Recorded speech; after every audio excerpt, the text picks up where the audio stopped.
So guys ఈరోజు మనము non IT నుంచి డేటా అనలిస్ట్గా జాబ్ వస్తుందా, స్విచ్ అవ్వచ్చా, ఇది ఒక సిరీస్ ఆఫ్ వీడియోస్ చేద్దాం అనుకుంటున్నాను. So based on your request నేను అది ఈ సిరీస్ అయితే కంటిన్యూ చేస్తాను.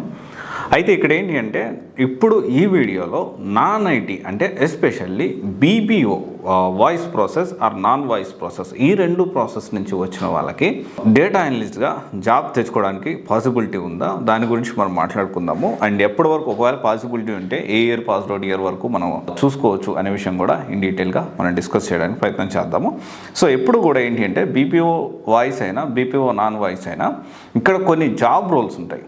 లైక్ కొన్ని జాబ్ రోల్స్ అంటే జాబ్ టైటిల్స్ అంటే ఏంటి అంటే మనం ఏదైతే మనకి ఆఫర్ లెటర్ రిలీజ్ చేసేటప్పుడు ఆఫర్ లెటర్లో ఉండే జాబ్ టైటిల్ ఏదైతే ఉందో దాన్ని బట్టి కూడా మనం ఈ ఎక్స్పీరియన్స్ని యూజ్ చేయొచ్చా లేదా అనేది మనము ఖచ్చితంగా తెలుసుకోవచ్చు. అండ్ దానికి సంబంధించిన ఒక మీకు డౌట్ ఉంటే ఖచ్చితంగా మీరు కమెంట్ చేయండి, డెఫినెట్లీ మేము రిప్లై ఇవ్వడానికి ప్రయత్నం చేస్తాను. అండ్ తర్వాత వచ్చేసి ఏంటి అంటే పాస్డ్ అవుట్ ఇయర్ చాలా ముఖ్యమైనది. ఇది అప్ టు 2017 వరకు పాసిబిలిటీస్ ఉంటాయండి. ఓకే, 2017, 2018, 2019, 2020, 21, 22, 23, 24. సో వీళ్ళందరికీ కూడా వాయిస్ ప్రాసెస్ అయినా నాన్ వాయిస్ ప్రాసెస్ అయినా కానీ ఇది ఖచ్చితంగా వాళ్ళు ఈ ఇయర్ పాస్డ్ అవుట్ వాళ్ళు ఖచ్చితంగా మీరు ట్రై చేసుకోవచ్చు. అండ్ తర్వాత వచ్చేసి ఏంటి అంటే పిఎఫ్ ఉందా లేదా చాలా కన్సిడరబుల్. ఇక్కడ ఫస్ట్ మనం ఒకటి మాట్లాడుకున్నాం ఏంటి అంటే జాబ్ టైటిల్స్ ఒకవేళ మ్యాచ్ కావట్లేదు, సాఫ్ట్వేర్ రిలేటెడ్గా మ్యాచ్ కావట్లేదు, ఆ ఎక్స్పీరియన్స్ని ఈ ఐటీలోకి వచ్చి సాఫ్ట్వేర్లోకి వచ్చి డేటా అనలిస్ట్ సైడు మనం జాబ్ తెచ్చుకోవడానికి కష్టంగా మారింది అంటే మనకి ఇక్కడ ముఖ్యంగా గమనించాల్సింది పిఎఫ్ అనేది చాలా ఇంపార్టెంట్. ఇక్కడ ఒకవేళ పిఎఫ్ ఉంది అంటే సో మీరు మ్యాక్సిమం ప్లాన్ అనేది ఒకలా ఉండాలి, పిఎఫ్ లేకపోతే యాక్షన్ ప్లాన్ అనేది ఒకలా ఉండాలి, గుర్తుపెట్టుకోండి. It will plays very important role అనే విషయం అస్సలు మర్చిపోవద్దు. పిఎఫ్ అనేది చాలా ఇంపార్టెంట్. ఓకే, ఉందా లేదా అనేది కూడా చాలా ఇంపార్టెంట్. తర్వాత వచ్చేసి ఏంటి అంటే డిఏ. ఇప్పుడు వీళ్ళందరూ కూడా బీపీఓ నాన్ వాయిస్ 2017, 18, 19, 20, 21, 22, 23, 24 వాళ్ళు 100% మీరు డేటా అనలిస్ట్కి మీరు నేర్చుకోవచ్చు. అండ్ దీనికి సంబంధించి కోడింగ్ కూడా తక్కువ ఉంటుంది.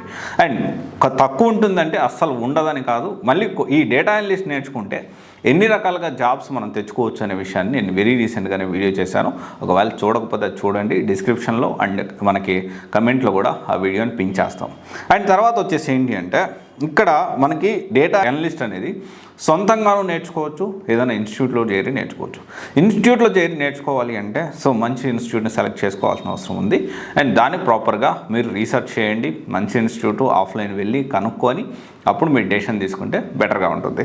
తర్వాత వచ్చేసి ఏంటి అంటే మీరు డేటా అనలిస్ట్ ఇన్స్టిట్యూట్ సెలెక్ట్ చేసుకునే ముందు మీరు ఫస్ట్ మీరు మైండ్లో మీరు ఆలోచించాల్సిన విషయం రెండు దగ్గర చాలా యాక్టివ్ ఉండాలి. లింక్డ్ఇన్ ఒకటి, ఇంకొకటి వచ్చేసి గిట్హబ్. ఈ రెండు ప్రొఫైల్స్ మీరు ఎంత బాగా మెయింటైన్ చేస్తున్నారు, మీరు చేసే ప్రతి వర్క్, మీరు అప్డేట్ చేసే ప్రతి ప్రాజెక్టు, మీరు చేసే ప్రతి activity which is related to మీరు నేర్చుకునే ప్రతి యాక్టివిటీ, మీరు ప్రజెంటేషన్ ఇచ్చారు ఒక ఇన్స్టిట్యూట్లో, దానికి సంబంధించి లింక్డ్ఇన్లో అప్డేట్ చేయండి. దానికి సంబంధించి నేను ఈ విధంగా ప్రజెంటేషన్ ఇచ్చాను, నా first presentation after my college తర్వాత ఇన్స్టిట్యూట్లో ఇంట్లో ప్రజెంటేషన్ ఇచ్చాను, తర్వాత నేను మాక్ ఇంటర్వ్యూ ఇచ్చాను, అదిగో ఈ టాపిక్స్ నన్ను అడిగారు ఈ మాక్ ఇంటర్వ్యూస్లో, అదిగో నాకు ఇక్కడ ప్రాజెక్టు ఇలాంటి ప్రాజెక్ట్ ఇచ్చారు, ఆ ప్రాజెక్టు నేను ఈ విధంగా కంప్లీట్ చేశాను, ఇదిగో నా ప్రాజెక్ట్ పోర్ట్ఫోలియో.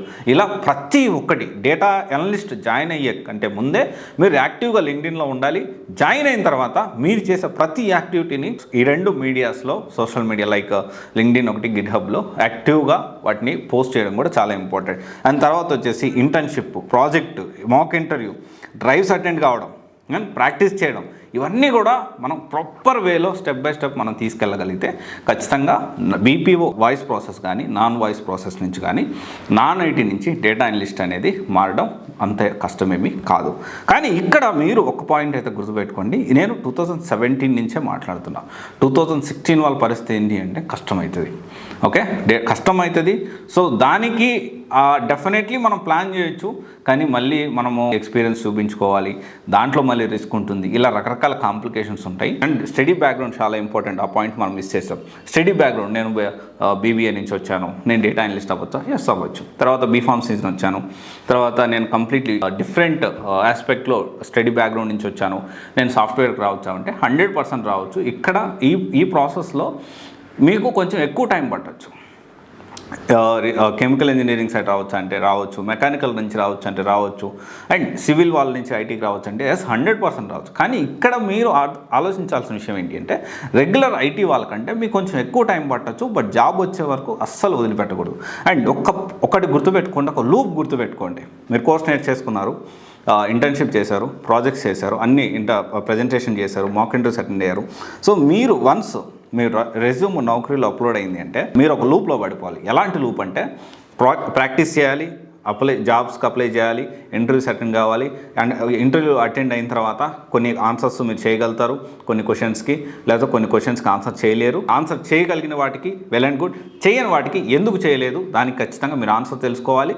మళ్ళీ రిపీట్ ప్రాక్టీస్ చేయాలి, మళ్ళీ జాబ్స్కి అప్లై చేయాలి, మళ్ళీ ఇంటర్వ్యూస్కి అటెండ్ అవ్వాలి.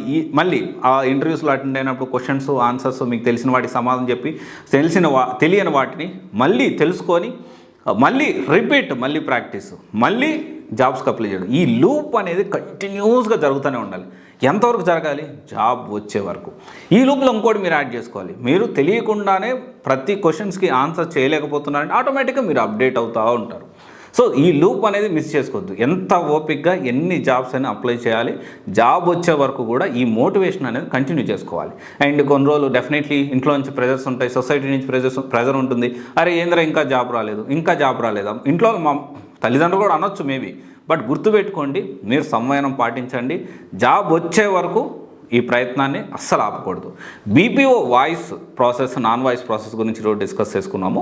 ఎస్, పాసిబిలిటీస్ ఉంటాయి. వీటితో పాటు వేరే స్ట్రీమ్ లైన్స్ ఏమైనా ఉంటే వాటికి సంబంధించి మీరు కమెంట్ చేస్తే నేను వాటిని మన మెయిన్ ఛానల్ అండ్ ఇన్స్టాలో షార్ట్స్గా నేను పెడతాను.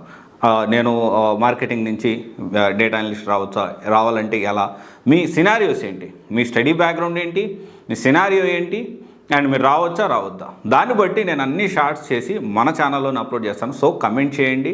And at the same time ఈ వీడియోస్ వెంటనే కాకపోయినా ఒక 3-4 డేస్ 1 వీక్ గ్యాప్లో మీరు అడిగిన ప్రతి క్వశ్చన్కి ఖచ్చితంగా నేను వీడియో చేసి, లేకపోతే ఒకవేళ కుదిరితే కమెంట్లోనే రిప్లై ఇవ్వడానికి ప్రయత్నం చేస్తాను. కాబట్టి సో మీ సినారియో ఏంటని చెప్పండి. అండ్ ఇంకొక విషయం వచ్చేసి ఏంటి అంటే మనం ఫస్ట్లో ఒకటి మాట్లాడుకున్నాము, నాన్ ఐటీ నుంచి డేటా అనలిస్ట్ అనుకున్నాం.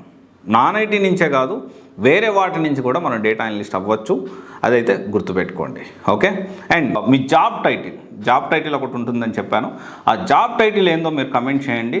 అది మీకు ఐటీకి రెలవెంటా కాదా అనేది నేను రిప్లై ఇవ్వడానికి ప్రయత్నం చేస్తాను. Okay, thank you.